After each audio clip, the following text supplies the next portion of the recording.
স্ক্রিনে আপনি যেটা দেখছেন সেটা সৌরজগতের গ্রহ আমাদের পৃথিবী, বুঝতে পারছেন? কিন্তু ওটাকে যদি বিলবোর্ড মনে করে থাকেন আপনি ভুল করছেন।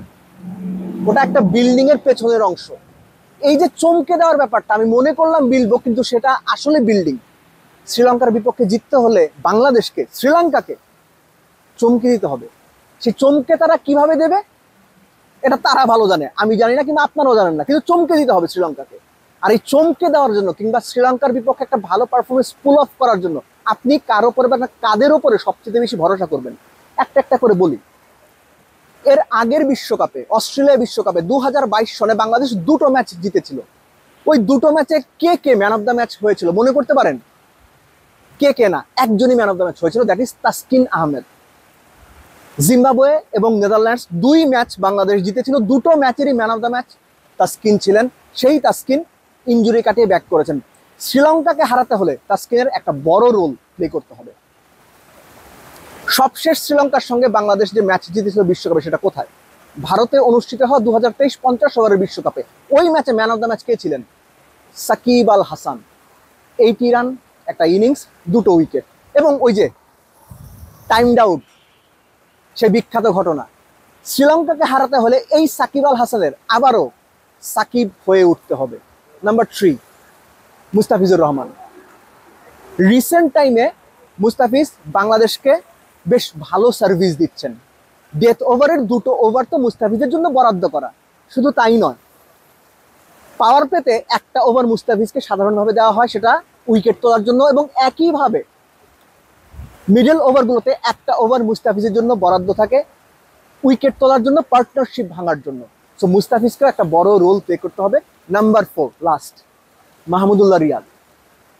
বাংলাদেশের lower down the order number 6, number 7, যেখানেই রিয়াদ ব্যাটিং করেন না কেন, ওই জায়গাটা কতটুকু ভাইটাল এটা আপনি, আমি, আমরা সবাই জানি। এবং এই ভাইটাল জায়গাটাতে বেশিরভাগ সময় রিয়াদ পারফরমেন্স করছে।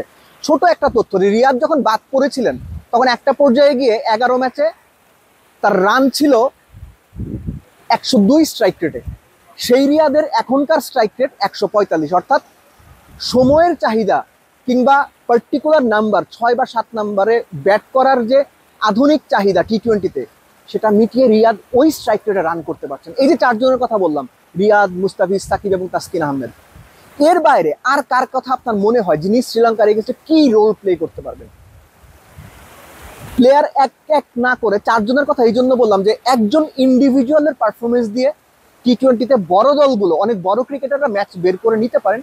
কিন্তু আমাদের দেশের ক্ষেত্রে যেটা হয় যে অন্তত 2-3 জনের ভালো পারফরমেন্স কিংবা খুব ভালো পারফরমেন্স করতে হয়, একটা কালেকটিভ এফোর্টের দরকার হয়।